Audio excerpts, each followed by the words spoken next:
दिल्ली से spice jet की विमान SG8721 दिल्ली से पटना के लिए उड़ान भरती है।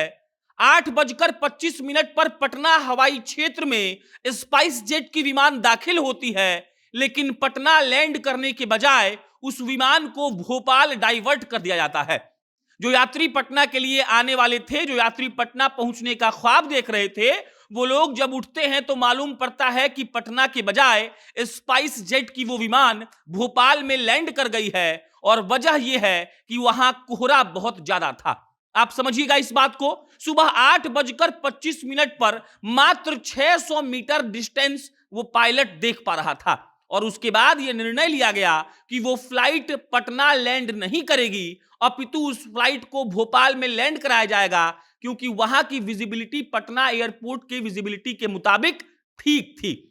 कोशिश तो यह भी किया गया कि SG8721 को बनारस में लैंड करवाया जाए, लेकिन बनारस में भी जब देखा गया तो वहां पर भी एयरपोर्ट के पास जो विजिबिलिटी थी वो लायक नहीं थी। मतलब जो नियम है उसके नियम के मुताबिक विजिबिलिटी नहीं थी, और इसीलिए पायलट ने यह फैसला लिया कि दिल्ली से जो विमान पटना के लिए चला है वो पटना ना उतरकर भोपाल उतारा जाएगा, और उसके सारे यात्री जो पटना पहुंचना चाहते थे वो पटना के बजाय भोपाल पहुंच गए।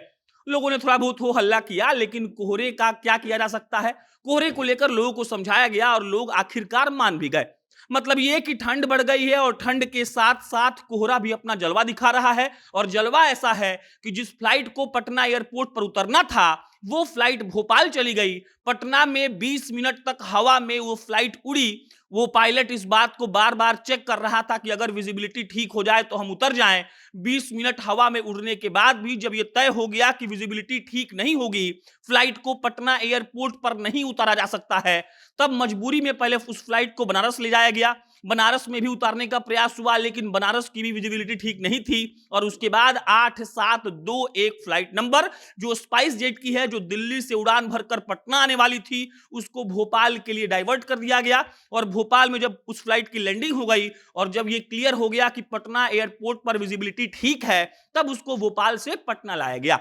सुबह के 10 बजे पहली फ्लाइट पटना एयरपोर्ट पर लैंड होती है, जो हैदराबाद से आती है। जी, आपको हम इसीलिए बता रहे हैं कि ठंड के मौसम में जब कोहरा होता है तो कैसे वो कोहरा फ्लाइट को डिस्टर्ब करता है, और आप जब कहीं पर पहुंचना चाहते हैं तो वहां ना पहुंचकर आपको वो फ्लाइट कहीं और पहुंचा देती है।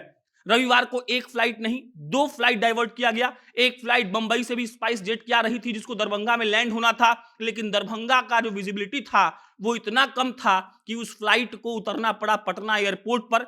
मतलब पटना एयरपोर्ट पर उतरने वाली फ्लाइट जाती है भोपाल, भोपाल से फिर आती है पटना, और जो फ्लाइट बंबई से दरभंगा आ रही थी वो दरभंगा ना आकर पटना आती है। और उसके बाद जो 150 के करीब यात्री उसमें थे उनको 4 बसों से दरभंगा भेजा गया, और उसके बाद फ्लाइट वालों ने फिर से दिल्ली के लिए उड़ान भरी।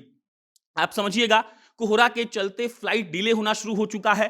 कोहरा इतना ज्यादा बढ़ गया है कि फ्लाइट का जो रूट है उसको डाइवर्ट करना पड़ रहा है, और हमने देखा है कई दफा कि कोहरा के चलते रोड पर भी कितने सारे एक्सीडेंट हो जाते हैं।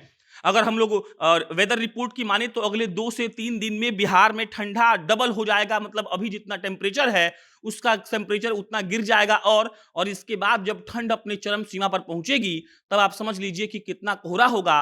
और कोहरा होगा तो कैसे गाड़ी चलाना है, फ्लाइट का जो लैंडिंग होता है वो कोहरा के चलते कैसे डिस्टर्ब होता है। पटना वाला फ्लाइट भोपाल चला जा रहा है, दरभंगा वाला फ्लाइट पटना आ जा रहा है, और उसके बाद आपको इन तमाम परेशानियों का सामना करना पड़ेगा।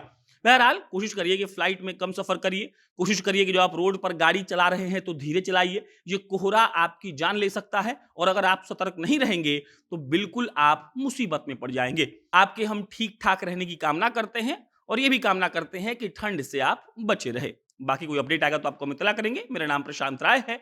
आप जनता जंक्शन देख रहे थे। बहुत बहुत धन्यवाद।